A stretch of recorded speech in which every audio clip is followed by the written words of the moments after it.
Good day mga Pajaffers, this is International Master Jem Garcia and welcome back to our YouTube channel.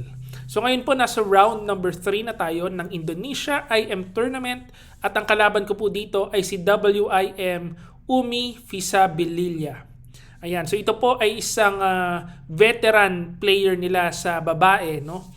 And kaya yan po ang parang inaalagaan nila na maging WGM din in the future. Kaya sinali nila sa Indonesia IM Tournament. So, tingnan po natin ano nangyari sa laban namin. Ako po dito ay black and white si WIM Umi. Ayan, so ito po nag-start with E4, E5, Knight F3, Knight C6, Bishop B5, A6, Bishop A4, and then Knight F6. So based po dun sa mga preparations ko, ang tira ni Umi usually is Italian, ito pong Bishop C4. Tinatawag na Gyoko Piano opening. Kaso, siguro nakita niya yung mga linya kong reset na pagka nag-mainline Ruy Lopez with Bishop B5, ang tinitira ko is Knight F6. So baka umaasa siyang papasok ko sa Berlin para mauuwi sa tabla. Syempre ayaw natin yan kasi mababa po yung rating ng kalaban. So ginawa ko is mainline Ruy Lopez, A6, Bishop A4, and then pagka Knight F6, nag D3 si Umi.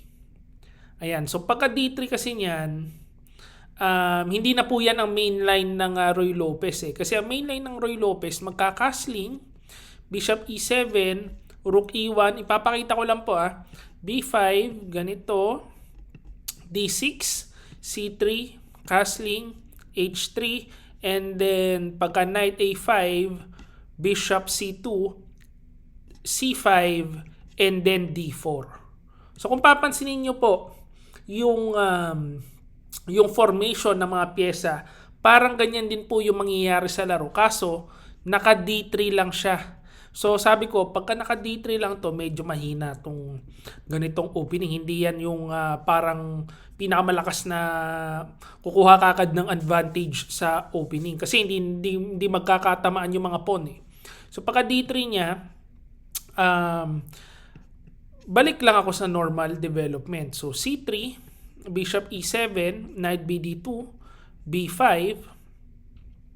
Bishop B3, Knight A5, Bishop C2, C5, and then pagka-castling. So dapat yung pawn niya nandito para medyo lumalaban sa center. Kaso yung pawn niya kasi medyo mahina. Sabi ko, pwede kong unahan sa center itong kalaban natin. So nag-Rook E1, Rook E8, Knight F1, Bishop F8, pagka Knight G3, G6 para stopping yung mga Knight F5 ideas. Ngayon po pagka Bishop G5, H6, Bishop E3, and Knight C6. Ayan. So yung pyesa kasi natin nasa gilid, binalik ko muna sa gitna para support sa center, tapos next move ko magdi-D5 ako. Kukunin ko na yung center kasi ayaw niyang kunin, So ako nakukuha. So nag-H3, D5, A4, Rook B8, capture, and then Queen C1. Ayan. So ito yung iniingatang komposisyon. Kasi ang naisip ko, pagka dinipensahan ko kagad to, baka pasabugin niya with D4. So sasabog yung center, Tapos yung mga pyesa ko, baka hindi pa masyadong ready. Pero yan yung parang iniisip ko during the game. So titignan ko lang po, sisilipin ko lang sa engine kung lamang ba ang puti dyan o equal.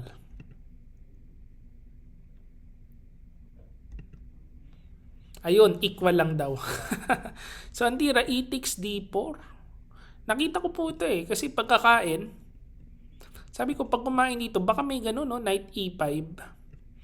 Tapos hindi ko na siya pwedeng kainin kasi may mga ganito. Sabi ko napakagulo. Pag kumain-kain, mapapatras ito. Pag kinapture ko dito, may fork. So, kailangan umatras. Pag umatras naman to, kakain siya, papasok yung knight niya, papasok po yung mga pyesa niya. Kaya inayaman ko eh. Ang ginawa ko, kinain ko na lang. So, kain. Knight takes e4, palitan. And then king h7, ito po yung tirang hindi ko nakita with knight h2. Ang lakas nitong knight h2 na to. Ang idea po niyan, simple lang, with knight g4, aatakihin lang yung pawn sa gilid. So, ang nangyari po, napersa ako mag-push. So, para nagkaroon ng butas dito, yung posisyon ko. So, bumalik siya, nag f6, ngayon, ito naman ang nabutas. Ito naman ang medyo weak. Pwede po niyang targetin. Kaya sabi ko, nako, kailangan medyo maingat. And actually, lumalamang siya ng konti. Dito, pag rook d1, queen c7, ito ang nag-aalala ko na linya with knight h4. Ito yung nakakatakot eh. Kasi once again, sinabi ko nga, ito nga po yung weakness. Baka ito yung atakihin. Tas simple lang ang idea dyan. Pagka bishop e6, ang bigay po ng engine actually is g4. Ito po sobrang lalim. Ipapakain itong pawn na hindi mo pwedeng kainin. Pag kinain mo yan, ma-open file yung H at saka G file diretso sa hari yung atake niya. So hindi mo pwedeng kainin yan. Pag kinain mo, malamang sa malamang mate ang kakalabasan natin. So gaganyan, no? Tapos yung rook and yung queen. Pero of course, hindi ko na po nakita yan. Pero nagwo-worry ako dun sa G6 pawn. Medyo na weekend kasi. So dito, ang nakita ko pong linya, baka gumanito. Rook D5. Yan ang sabi ko. Nako, nakakatakot. Hindi ko pwedeng kainin kasi o-open ang bishop. So pag kinain niya, kain, knight E7, depende dito, may queen D1, double attack, may fork na threat, merong queen H5 na threat. Ito po nakita ko, nakakatakot to. Sabi ko, delikado. Baka tamaan ako nitong ganito. Sana hindi makita. So medyo dinasalan natin. Hindi po nakita. Nag-queen D2, bishop E6, queen E2, and then pagka C4, dito ganun pa rin ang worry ko kasi ito po ang weakness ng posisyon natin. Itong dalawang pawn. So ito pa rin ang iniisip ko ang problema natin. Tapos gaganyan, baka umatake doon.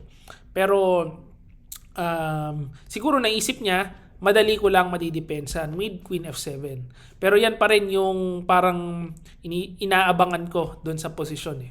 Nung nag-knight dito siya pumunta, ayun, nakahayahay tayo ng konti kasi hindi niya na matatarget yung mga weakness natin. So, lumayo na yung knight, alangan na maibalik niya pa, di ba? So, ayan, medyo nakahinga nga tayo dyan. So, rook a8, rook f1, bishop d6, rook f1, bishop d6. So, stop ko lang yung idea niya mag f4. Dito parang nawalan siya ng idea eh. Rook fd1, rook ed8, queen f1, knight a5, and then queen e2. So, waiting game yung kalaban natin. Nag-aantay ng gagawin ko. No? So, nag b4. Natake ko na sa queen side. Capture. Knight b1, knight b3. So, simple lang idea yan. No? Magna-knight c3, tapos knight d5. So, pag yan, naka-knight c3, medyo malakas-lakas yan. So, inaabangan ko po yan. So, nag-knight b3 ako. Capture. Alam ko dito, hindi siya pwede mag-knight c3. Pag nag-knight c3 siya, kakainin ko, sabay papasok dito. Ang lakas po nung pin. So, nakapin yung bishop, hindi masyado makagalaw. Siguro na knight a1 ako, tapos ganun ang idea ko. So, ayan, medyo lamang ng konti ang bigay ng engine. So, ang ginawa niya, kinapture niya yung knight, capture, rook c1, queen b7, threat yung e4, and ngayon, bishop d2. Ayan. So, once again, pagka inatras ko kasi, knight c3 siya, solid po yung knight dito, ang hirap pong alisin yan. So, kinain ko na lang. Ayan. Para hindi pwedeng kumapture ang queen kasi bitin ito. So, knight ang force pangkain. Hindi na naman makapunta doon yung knight niya. Yun lang po ang idea natin. Wag lang makapunta dito. Ang lakas kasi ng knight dito eh. Anytime, pwede tumalon doon.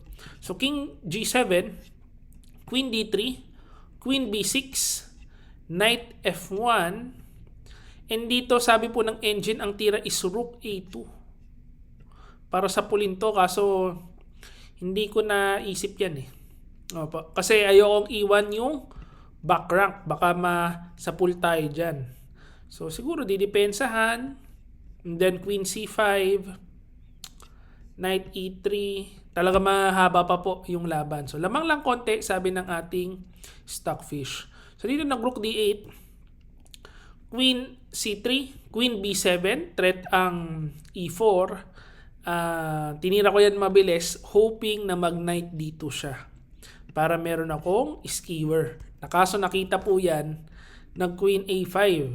So may threat dito, rook D7, F3, queen A7 check. So ito na force na ipalit kasi wala nang magandang square yung queen. So napalit na po na persa. Tapos pumasok ang rook natin o rook A2, knight D1, and then H4. Ito po kailangan para lahat ng pawn niya tied down sa puti. Later on pwede nating atakihin. So king move, rook B1. Galing din ng depensa niya. Oh. Rook B1 para depensa sa B2 with the idea of knight C3. So F5, knight C3. And then rook C8. So ito na po yung critical position. So dito nag F4 siya. So pagka F4 niya, meron akong nakita kagad na tactic eh. Sabi ko may tactics. Sana ma-trap, no? Nisipan ko ng konti. Kinain ko kagad mabilis. Kain. Kinain ko po, 2 sabay, mabilis. Kasi, ang hinahangad niyan is kainin niya ng king. Yan po ang nangyari sa laro. Ano? Pag kinain niya ng knight, rook C2, bishop F5, sabi ko, lamang din ako dito. Kasi sa pull yung knight, sa pull yung rook, yung B2, babaksak. So, parang nagwi-winning chance ako dito. Ayan, so lamang na daw sabi nung stockfish, panalo na. Kaso meron pa siyang mga ibang tira. Hindi naman po forced yan kainin. Pwede siyang umatras o kaya rook D4. Kaso naka-breaks of the game tayo, kinain niya ng king. Kasi binilisan ko eh. Tapos time attack. Pagkakain niya ng king, nagkatinginan kami, alam niya blunder yung ginawa niya. Kasi ito po ang idea ko dyan. Kakainin dito and then B2. So, merong skewer na parating. Hindi po mapigil. So, king F4. Ayan. So, one piece up tayo. Kaso, nag-iisa lang ang pawn natin. Buti na lang, hindi po yan maipapalit. So, hindi niya maipapalit kasi, halimbawa, mag king G3. Ang idea ko dito, bishop E4. Tama ba yung bishop E4? Tama. Bishop E4, oh. Kasi under attack ito, pagka nag G3, merong check. Babaksak itong pawn. So, hindi pwede mag G3. Only move niya is aatras, makaka-abante yung king. Yan, sabi ko parang nagwi-winning kasi napapa-atras ko yung king niya. Kaso nag G4 siya, bishop D3, stopping yung C4. And then pagka king E5 lang. Hindi po maipalit. Hindi maipalit yung pawn. So, ganyan. Check. Bishop D5, stopping yung C4. So, pagka H4, king E4, king H3, and then ngayon, pagka H5, palagi kasing may G5. So, too late, yung pawn, hindi po maka-queen kasi meron akong bishop E4, saktong-sakto. So, stop na ito. Itong pawn na lang, abot na abot ng king. So, pagka C4, ayan, dito, resign na siya. So, wala na po siya magawa kasi stranded na yung king. So, kakainin ko to. Tapos, babox out ko. Kakainin ko to. Yung pawn niya, hindi naman po makakapush yan. So, yan po ang round number 3 game. Hopefully, na-enjoy nyo po yung game. And, abangan nyo po yung round number 4. Hello, mga pajakers. Kita nyo naman po, sobrang hirap ng game natin today. Pero buti na-iraos natin, no? Kasi, yun ang lowest seed. So, kailangan po talagang talunin yun. Kung hindi, baka talunin ng iba, sayang ang score, no? So ito, 2 games tayo today. Ano oras na? 1:18 in the afternoon. So ang tagal kasi ng laro. Next round, 3:30. So kakain lang tayo ng lunch. And siguro either prepare or pahinga, hindi ko na alam. So tingnan natin anong mangyayari. So ito pa ang lunch natin today. Ayan. So isang buong isda. Meron tayong sausawan na sobrang anghang. Beef soup at saka chicken katsu. Ayan. So yan ang ating lunch. Kasi hindi tayo nakapag-breakfast kanina. So babawi tayo ngayon. And pag-pray nyo po ako sa round number 4, hopefully may raos ulit natin.